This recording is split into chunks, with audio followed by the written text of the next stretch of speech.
Hey guys, it's Alvin and Jess, and we are The Most Potato. On today's episode, we'll be discussing Kingdom of the Planet of the Apes. There will be spoilers ahead, so if you haven't watched this movie yet, save this episode and come back after watching. Thanks for tuning in, and we hope you guys enjoy the show.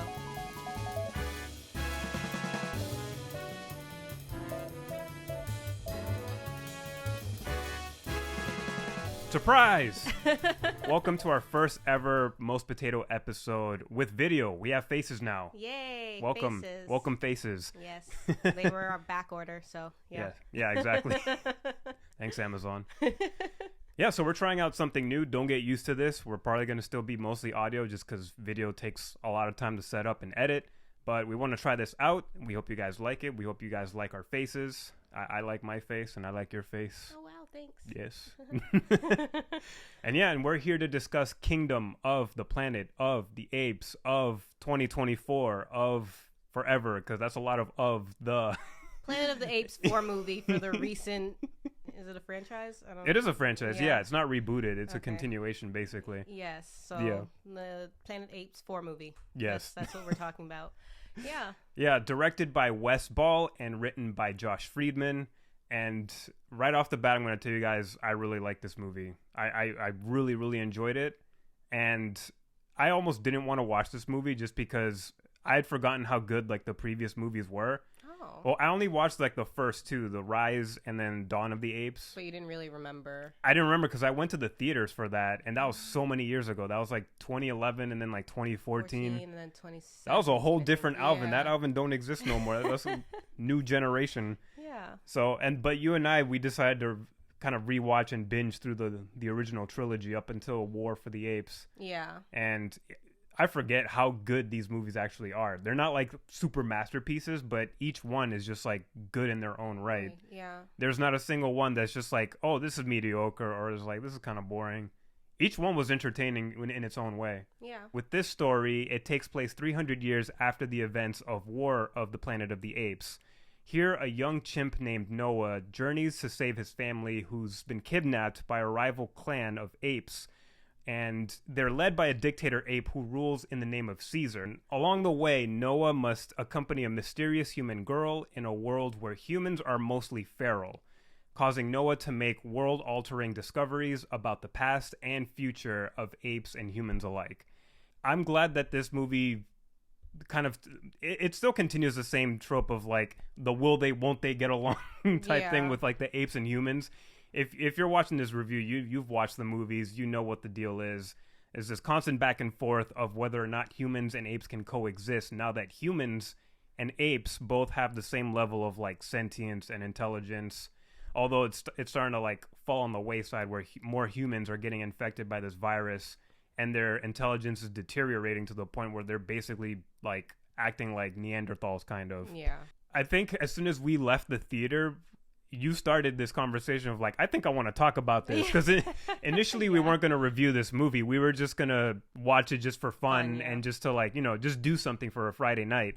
But then we both like really just got struck by that movie. As soon as we were leaving the theater, we were both just like, yeah, we should talk about this. Yeah, I was like, humans aren't shit. Let's talk about Humans this. ain't shit. Let's go. That's the name of the episode. Humans ain't shit. Kingdom of the Planet of the Apes. Yeah. So I want to ask you, what are all the things that you liked about this movie? What struck you? What struck me? Mm-hmm. I don't know. I feel like I've always enjoyed these movies. Yeah. They weren't like, oh my God, they're so amazing, but they weren't bad either. None of them are bad. And I don't know. I remember like I used to watch the first one a lot, like with my mom. Mm-hmm. And I mean, we were watching it for James Franco, but no one's watching anything for James Franco anymore. But yeah, we used to watch it a lot, and we loved when Caesar said his first word. Oh my God. Yo, no, I think that is one of the most underrated scenes, but anyone who's watched that movie, they highly appreciate that scene where Caesar goes, "No!"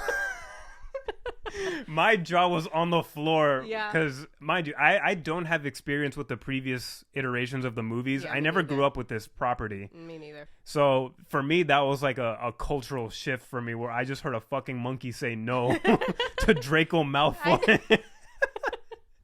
Yes. And it's come a long way since. Like each movie has...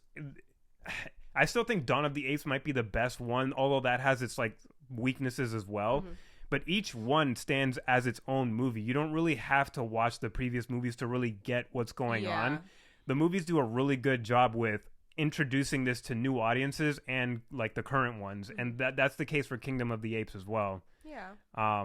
So sorry, continue. You were saying how much you liked it. Yeah, no, I really like enjoy these movies. I think the second one is my like favorite. Dawn of the Apes. Dawn of the Apes, and then the third one, because the first one's honestly like set up. Yeah, it's a nice warm up. Yeah, it's like a setup. It's not a bad movie, but once we watched all of them back to back, I was just like, okay, that really just felt like a setup movie, and like I'm just like, did we need it? But yeah, I guess we did. Oh yeah. But I really enjoyed that this was like 300 years like later from. I did not expect centuries after the third movie. I didn't expect to like, but it was a good idea. Like it, yeah. I was just like, what do you mean? What do you mean, no Caesar? But we know Caesar died at the end of the third movie, so I was just like, obviously. But I don't know. Yeah. And then like his oldest son was dead, but I thought maybe they would pick up with Cornelius. Cornelius. I'm glad you remember that name. Cornelius. So I enjoyed this. I enjoyed the new chimp that we follow, Noah, and his clan. Yeah. I thought that was like, it was refreshing to see that there are these groups. Like, they don't show a whole bunch of them, but like, okay, we know that there's probably other like groups out there. Yeah. Like Noah's clan with his friends and his family, with different cultures, different beliefs. Yeah. So which, I was just which is really cool. That's really cool, and it's only like 300 years later. I feel like maybe not much could happen, but I was curious to see if the apes would be like full blown like talking like humans at that point. Yeah, but they still use... doing their own TikToks and whatnot, their own monkey technology. I guess that's just you that thought that. I was like, maybe they'll stop using sign. I don't know, because maybe all of them will be. I like that the sign language stuck. I like that it stuck too, but I enjoyed that this fresh new take on it. Seeing how the humans or like have devolved. Yeah, they like I mean, like, we don't get to see too much of them. We don't see too much. They're like a little herd. It's like, I don't know, like a little scene from The Lion King where you got like a bunch of like zebras in a drinking circle. Yeah, and it was just like, why do they look like that? The costuming was a little odd. Did that weird. Not that as soon as I saw it, I was just like, I know it's 300 years later, but it's not like 300 years or thousands of years in the past or something like that. Mm-hmm. Why are they like wearing scrap Tarzan clothes and stereotypical caveman clothes that you see in cartoons? Was that not weird to you? I mean, it was very odd to me, and that's why I thought that the main girl, May, looked like the more practical one. She still had street clothes, but she's over here barefoot and muddy, and that's what they would look like, though. I thought that's what I thought they would all look like. So yeah, I thought it was a little weird that they were just like little kente cloth, like right here. I was just like, I don't know if that works, but it was like a minor little thing. It wasn't like super glaring, but it was something odd. Yeah, I was just like, this doesn't make. I get that they can no longer speak and have the, but they can put on jeans. Yeah, they should know how to put on jeans. Shouldn't they know how to do that? Or they should just be naked. Like, they should. Or that. Yeah, but she was clothed, so I assume once we saw more humans, they would all be clothed in some sort of capacity. But yeah, I don't know. No, I liked a lot of the same things that you mentioned too. I really liked the world building that they did. I wish they could have dug in a little bit more with certain like certain groups of apes, but for the most part, it really takes its time in the first act, which is. I feel like a lot of people will complain about the first act being a little slow. I appreciated that it took its time for us to get to know the new main character, his friends. I thought his friends were going to play a bigger part because of how much time we spent with them. But I think it still worked because now they give us a reason for us to kind of be invested in his journey once they get kidnapped and get sent off to this dictatorship with the Proximus Caesar. Yeah. But I liked all the world building. I liked all the character setups. I thought there wasn't a single character that was really wasted. I really liked the new tension that was set up, which is Noah has to go save his family, but it's more than just that. I like that they put him at this age of puberty. He's like a young teenager, and that during that age, you start learning a lot of things about the world that you didn't realize was like there, and it's usually a lot of dark, terrible truths.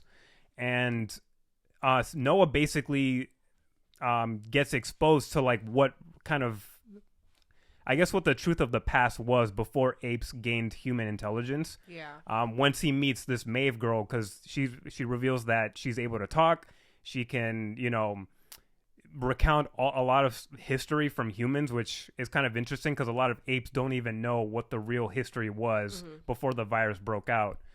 So I like that this is kind of like a existential crisis movie for an ape. Because he's like, not aware of Caesar. The legend doesn't reach out to all of these apes. And then we meet this Raka character who, I don't know, for some reason these movies love to make lovable orangutan characters. Like first it was Maurice and now Raka, who's fantastic. He was my favorite character, and I love that he's like this wise monk that's like trying to just catalog all this old human information through textbooks, even though he doesn't understand how to read language. He is a devout like follower of Caesar's philosophy of, ape shall not kill ape, and sympathy for humans as well, even though we ended the last trilogy with Caesar in a dark place where he still gave a human girl a chance, but when he died he was very uncertain of whether or not apes and humans can coexist. No, that was the human's fault. So yeah, it's always the fucking human's fault. So I'm always team ape in these movies. Yeah. Like I just don't care. I'm sorry, if I was in that world, I'd be like, you know what? My time came and went. Our time came and went. We did this to ourselves. And the fourth movie really makes you feel that. Oh my god. Yeah, exactly. So yeah, I really love all the world building, the character setups, the setting up of a new problem, and I like that it's mostly ape heavy in terms of like what the focus on is in terms of characters, because there's way less humans. The only humans that we really focus on is the May character and the William H. Macy character a little bit. Oh yeah. But for the most part, it's kind of like an ape problem, which I really loved about the Dawn of the Apes movie. It was mostly focused on internal arguments with the apes, talking about like changing of philosophies. Like, do we trust humans because we keep seeing over and over again they keep coming after us? So I like that it stays with that, and I think the movies should. I want the movies to stay ape heavy in terms of like the focus of the narrative, but I feel like it's starting to bring back humans real quick by the end of the movie. And I just wanted to ask too, like, what were there any things about the movie that you didn't like that were like an eyesore to you or that really bothered you? I don't think so. No. Nothing comes to mind right now. That's how good the movie was. Yeah. No, really, I really enjoyed it. Like I said, it's not like this great, amazing like movie or film, but I think they created a captivating enough story to like make me enjoy it, even if the humans looked like Tarzan at some point for a second. Yeah. There was nothing where I was just like, wait, what? This is stupid, or oh, I'm bored. I know there were like some parts that maybe lagged a little bit. But I was never like bored. I was always just like, oh, what's gonna happen now? Or like, is it almost over? Because like I kind of don't want it to be. There's got to be more to this. And with the character Raka, where he dies, and I was just like, of course he dies. I was like, the film's just gonna go downhill from now, because I was like, so convinced he wasn't dead because he got washed away in the river, and it was just like, okay, no body, no death. But every time an ape fell in the water, it just reminded me of like playing Zelda. When those little creatures would fall in the water, they would automatically drown and die, and that's what it looked like. I was like, I don't think they can swim. So I was just like, they're dead unless they can catch on to something. I'm so mad about Rocket. I was really, I think that was like my only thing that I was just like, you know what, that's my fucking gripe. Why'd you kill Raka? Why'd you kill Raka? The movie could have kept Raka. They could have. There was like I don't feel like there was a narrative purpose for him dying other than Noah having to face the challenge of carrying on the teachings of Caesar. Yeah. I think that's probably like the main reason, because I think that sets up more challenge for the character, whereas keeping Raka around would make it easier for Noah to buy into the philosophy of like, okay, maybe I should trust humans. Yeah, because he has to like figure that out for himself, and you see him doing that as the movie progresses. And he maintains the medallion that Raka gives him, which is the symbol of like the window that Caesar had in his room. I like how that's like the symbol. It's just like, it's like the Jesus cross. Yeah, I can't think of too many things to complain about either. I think that's my one major gripe is I really wish we had more time with Proximus, because I feel like we don't have enough time with him because there's so much set up with the new characters in the world. Yeah. So we're away from Proximus a lot. But for the time that we did have him, he was a really enjoyable villain. I really liked him. He's very funny. And I think the actor himself was studying like charismatic leaders in modern day society who were like pretty shitty, awful people. Yeah. And I think that's why it came off so well in his performance, because he sounds like someone that you would want to hang out with until you hear his politics.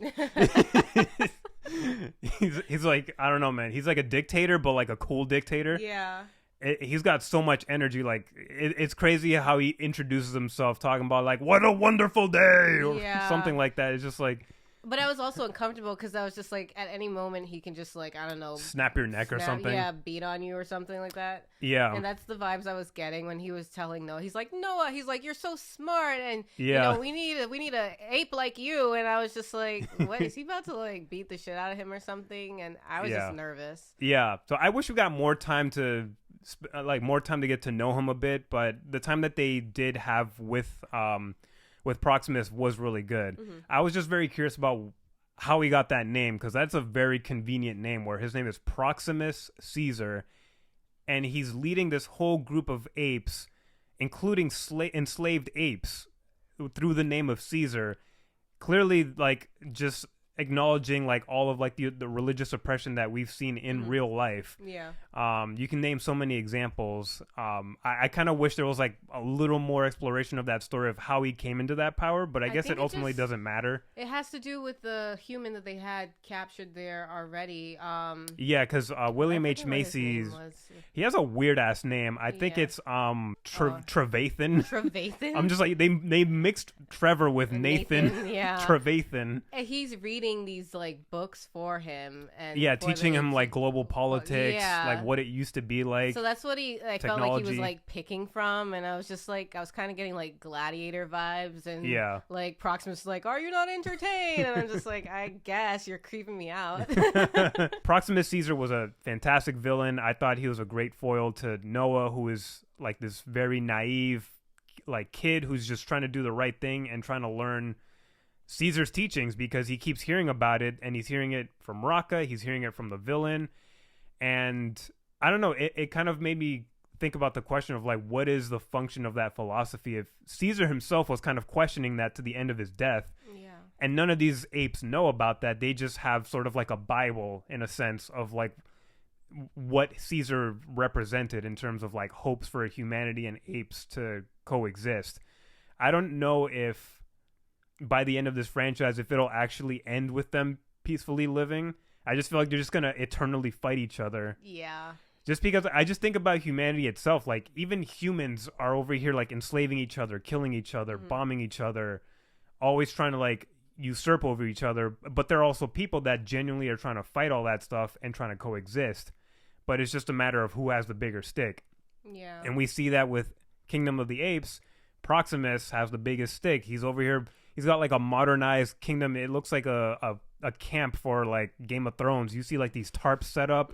It looks like they're ready for war or something. Yeah. They're trying to open up this giant battleship with all this technology and stuff.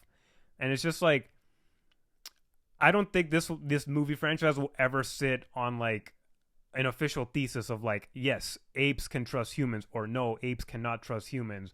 I think it's just going to keep going on, and then it'll reboot and then go on and on. It definitely will go on. And the answer, I feel like, is just no. They can't. I don't think, because again, we look at each other. I'm just like, we can't even get our shit in order in real life. And then the character May that they have, you can't, like, by the end of the film, I was just hating her even more. Oh yeah, like, and we'll get into that. Yeah, because we realize that she can speak. Yeah, which is crazy. I kind of expected her to not be that intelligent. I thought she might have a little spark of something. Yeah. But then she just reveals, oh yeah, I can talk in perfect English. And I was just like, what? I was like, you belong in the first movie. Go back. Like, what?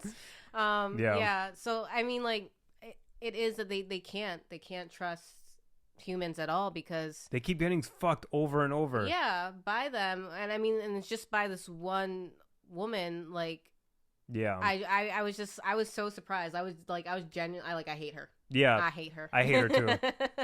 I hate her. Like, what is this? I can't. So you want to get into? Let's just get into the reveal. Yeah. So first of all, May reveals that she can speak fairly early in the movie, but she also reveals that she is trying to gain power again with the humans. She's trying to reclaim the planet with the remaining humans who are intelligent at a camp somewhere. And the whole movie, we're led to believe that most of humanity is back to a feral state where they can't speak English, they can't understand written or spoken language. But she's come from a camp where they've like got like this whole facility that they're at. They're surrounded by satellites. They're trying to get satellites up and running so that they can communicate with the rest of the world. And it's revealed that they're able to do that because by the end of the movie, May gets this computer that she gets from the ship. And she brings that back and she reveals that she's with a whole camp. They needed that one computer to finalize getting the satellites up and running to communicate with the world.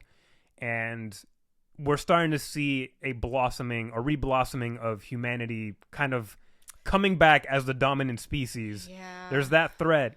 And then in the meantime, Caesar is also looking into the future by looking into the telescope that we see throughout the movie, that the giant telescope that looks out into space.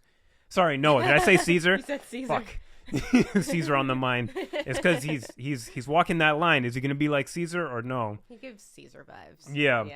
Yeah. So now Caesar is also aware of all this development, and he also has to make a decision of how he's going to move forward, knowing that these humans are going to come back and try to reclaim power. Yeah.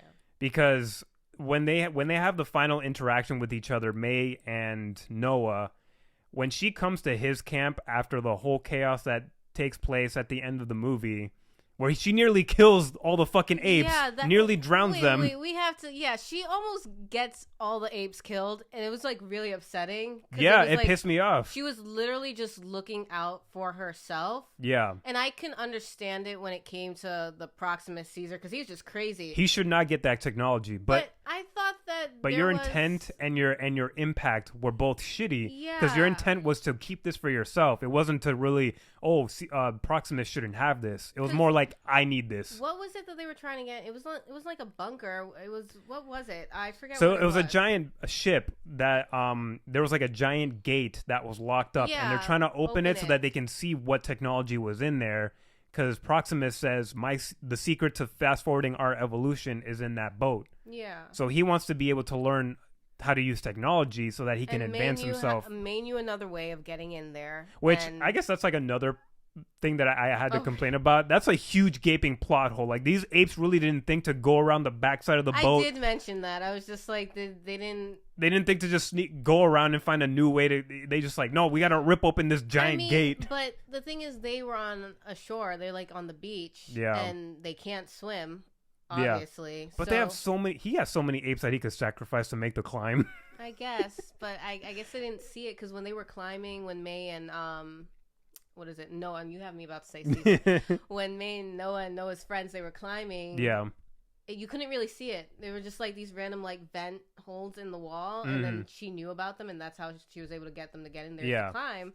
So I was like, maybe they just didn't think, but I was like, how long have they been there? Yeah. Where you didn't like they had to have found some other entry at that point. They've been at it for many months. So like, come on. Yeah, we'll ignore but whatever. That. Plot hole, it's but when they come and get gone. Inside there, she knows exactly where to go. She knows what she's looking for, basically. And I'm just like, what is she up to? What exactly is she looking for? Because they talk about this. She specifically says she's looking for something that's like a book that could help humans relearn language again. Is what she tells Noah and Raka. Yeah. And it's funny because the first thing I thought of when she said something like a book, but it's not a book, I was like, computer? Mm-hmm. And I was just like, but I feel like computers wouldn't even work anymore at this point. They'd be so damaged and dusty and fungal infections. I was like, is it the Rosetta Stone? Like, that's... She literally told me Rosetta Stone in the theater. I was just like, what's going to help all the humans learn how to talk again? I was just like, isn't that Well, Rosetta Stone is in the computer. I guess so. I don't know. I had no idea. Yeah, so it's like this CPU that's like a handheld sized sort of thing that helps her reconnect with the rest of the world. It's a floppy disk. They needed a floppy disk. Yeah, it was like some 90s looking shit. I was like, really? So that's what she was looking for. And when they were in there, and I'm going to call it Noah and his friends, they saw these like, I don't know, like preschool books. Oh yeah, they were looking at children's books, and and they had a book where it was just like Basically, They got woke. The book was about a zoo, and there was like a chimp behind like bars, and they were distraught at the image. You could just see like all the like these questions and things going on because, like you said before, they don't know anything about the times before that. Caesar, they don't know anything about that. They just know that they're there, and it goes back to Raka saying these symbols have meaning when he's talking about like the text in the books. Yeah. Noah utters the same thing when he's looking through the images. Oh yeah, to his friends, he says that. Yeah. And then, it was so...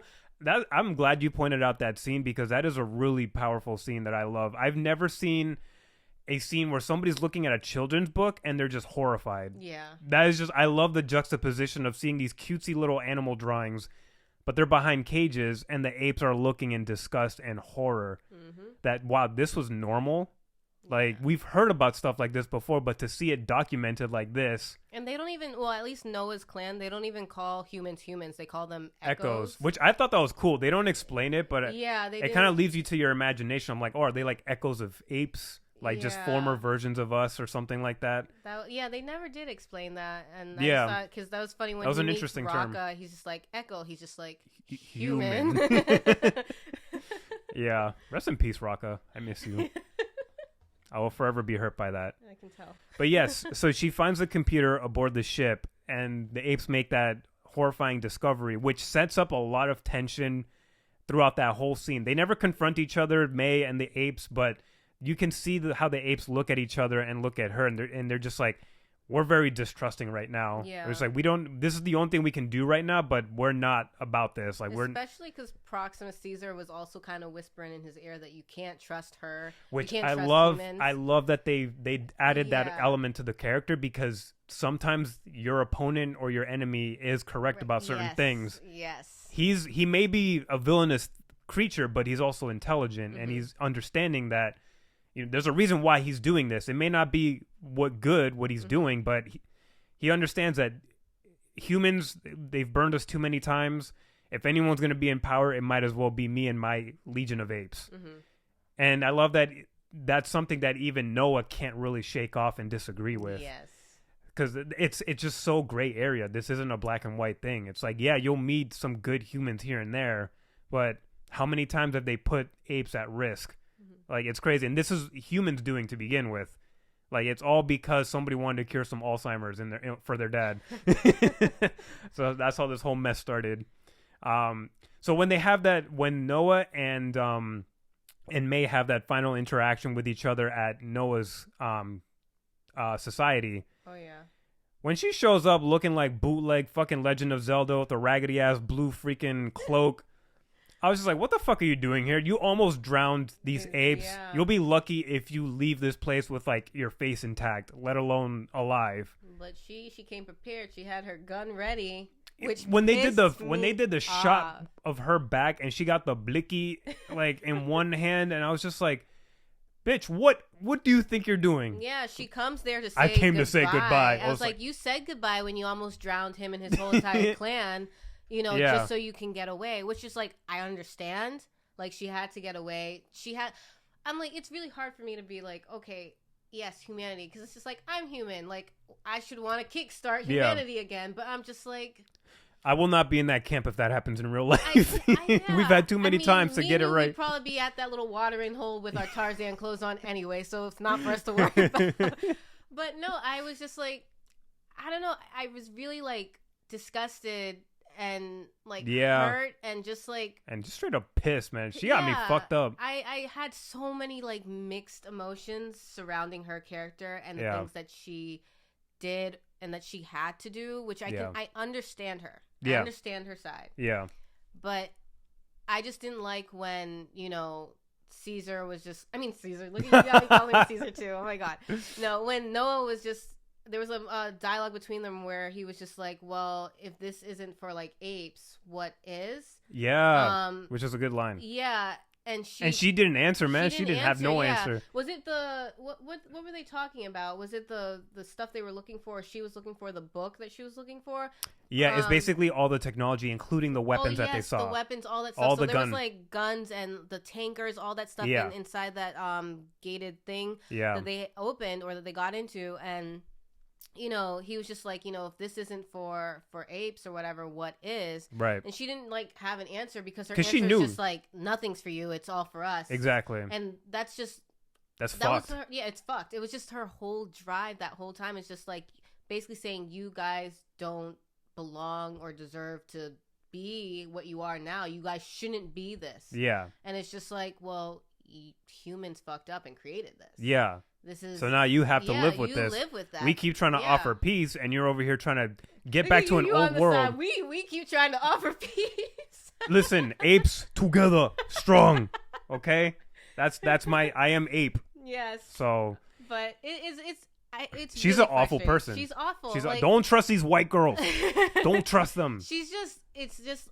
I felt like humans suck. That's when I walked out of the movie. I was just like humans suck. That's literally it. Is that we suck. Yeah, it's just like a no shit sort of statement when you exist in this world. It's just like, damn, we really fuck up a lot of shit. Yeah, as a species. It is because I was just like, you guys created this. You guys fucked up. This all happened because of them. Yeah, and it's just like.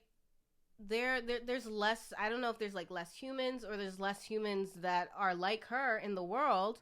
So it's just like you guys have to figure out what you're gonna do. But for them, it's just like we wipe out all the apes because we saw that in Dawn. Did they start, or was it more Kingdom where they started to try to just wipe out the apes, or that was just some groups? It was basically around the time of Dawn of the Apes. Yeah. They were just like, we got like the apes live here and we got to get rid of them or we have to avoid them. We have to find a way to take back what's ours, all that stuff. But it's just like, no one's really sitting down and thinking like, are we going to have to coexist with them? Because they're talking. Yeah. And not only are they talking, but they're creating their own places, their own societies. They're building, they have families. And I think for me with the betrayal of May, it was really hard to see because these apes have families, they have bonds, they have culture, whatever you have it. It's too easy to sympathize with them. It really was. So I was just like, for her to just still be that cold, I couldn't. She's the villain. She's the main villain of this new trilogy. That's what it feels like to me. I mean, Proximus was giving Koba vibes, and I was just like, you need to chill. Koba was right. I'm like, that's probably the practice he wants to do is the Koba practices. But I was just so like, ugh. Yeah. And that's why I asked the question earlier, like, does Caesar's philosophy even have a function anymore or a place here? And I think that's the question that Noah's sitting with to the very end of the movie. Because even he doesn't fully commit to the idea of what Caesar kind of represents, which is peace and coexistence with humanity. And he's also seen that you can't always follow the rule of do not kill apes, because time and time again you've had to come across apes that get in your way, get in the way of your survival and your livelihood, and you have no choice but to take them out. So I'm very curious to see how Noah moves forward if we continue with this main character, because this philosophy and this religion is just something that's constantly morphing and changing depending on, who the character is and what they're experiencing, because it's just not so black and white. It just really, you can't just simply say, we got to keep trying with humans, because we've seen every time that they try, they fuck over the apes really hard. Mm-hmm. And we see that with May. She is highly untrustworthy. And like by the end of the movie, I don't even see any opportunity for growth for her. But she looks very set. Stems back to humans, because Koba was a product of the torture and abuse that he dealt with at the hands of humans. So that's why it was hard for him to see Caesar trying to keep the peace with humans, because Caesar was raised technically in a loving home. Mm-hmm. There were times in the first movie, if anyone remembers, where he couldn't understand like why he couldn't go outside, why he wouldn't be accepted to go play with like the other kids, even though he was being raised as their child, as a child. Yeah. So it's just like there was a difference. There's divide already from when he was little, and he wasn't the only ape being tested on. There were others for other reasons. Yeah. Not just James Franco trying to cure his dad or whatever. So they're raised differently, and it's very human. It's very human. You're a product of your environment, all that stuff, and it's very human. So I feel like this all still stems from humans. Yeah. Why the apes would go against each other. And Caesar didn't want that to be the case because, like he said, together we're strong. Mm-hmm. Then it could just be the humans are the issue. Yeah. The humans are the one that are attacking us. The humans need to be the ones to be peaceful. We're being peaceful, but obviously they're just like, if we have to, we'll fight back. Mm-hmm. But it all still stems from humans. Yeah. They're still the problem. And even now, seeing May, it's just like, fuck, you can't change. Like, it's not gonna change. No one thought to maybe we have to be different. Right. Like, will it be like, okay, apes on this side, humans on this side? Will they ever be able to fully coexist? I don't think they'll get to that point because humans still feel like we're the superior. We're owed this world. Well, this is ours. Yeah, we had it before, like, we could do it again. Yeah. Instead of having the mentality of, we had our time, we might as well try to live as peacefully as possible. Yeah. And it's just, it's that hubris that just never goes away. Yeah. So, who knows? There might be potential for May to change things around because these two characters are teenagers. Mm-hmm. They're very young. They're still very much open to new information and new ideas and new ways. But the way that it's starting so far, it's not looking good. Like, I'm already seeing May as like the main villain here. Yeah. Like, I don't know, man. I don't trust her. I don't trust nobody. None of these humans. We've had like what, maybe one good human in Dawn of the Apes. Someone like the guy and his family. They were actually genuinely good. They were. Yeah, but that's like the only time we really see that. The rest of the movies is usually like a bunch of fucked up humans. Yeah. Or just like questionable humans. So I'm really excited to see the future of this franchise. I don't know how many they're planning to do, but if they just keep up the same level of quality, I'll be happy to see where this goes. So yeah, that's basically it. Do you have any other things you wanted to get to about this movie? No, I really did enjoy it. Yeah. I would like to get into rating it. Let's do it. Let's do ratings then. What would you rate? This is a strong loaded potato for me. Okay. This is a strong... I said before that this was the best of the franchise, but I might be backpedaling a bit. I still think Dawn of the Apes might be better just because of that internal conflict with the group of apes. It just felt more in depth in terms of the themes that they were trying to tackle. That's true. Whereas this one felt just a little more adventure with some minor conflict. Like, it was very obvious who was in the right, who was in the wrong. But this is a strong loaded potato. I had a really good time with this movie. Like, if somebody asked me to go see it with them, I would totally watch it again. Oh, wow. It's a really fun I feel movie. Like you don't usually say that about... I don't, right? Yeah. I mean, that's mostly because I'm a old, crusty adult with a full-time job that, exhausts me. Speak for yourself. So, yeah, strong loaded potato. This is definitely... Go see it in the theater. It's a great experience in the theater. Okay. Yeah. I'm going to give this a regular loaded potato. It's not strong. It's not mild. It's regular. Okay. Because I don't know what a strong loaded potato is. Strong is just bordering on most. Most. Okay. Yes. Wow, that's major. Yeah, no, I enjoyed it. I don't have anything... There's nothing wrong with it. They did what they needed to do. They brought a fresh take on it 300 years later after the events of the last three.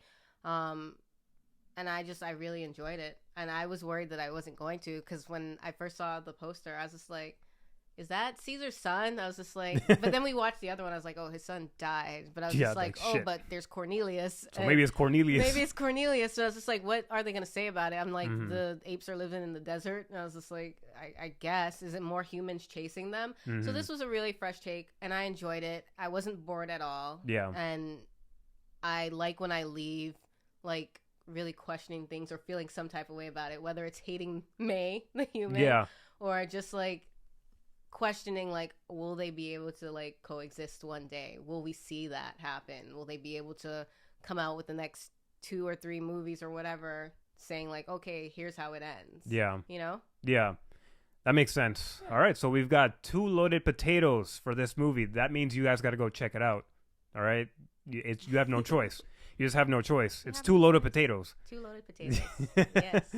All right, and that concludes all our thoughts on Kingdom of the Planet of the Apes. Guys, if you haven't watched this movie yet, go and check it out. Go take your mom out to like a late Mother's Day like sort of thing and watch apes fuck each other up and fuck humans up. Happy Mother's Day? Yeah. It's so weird.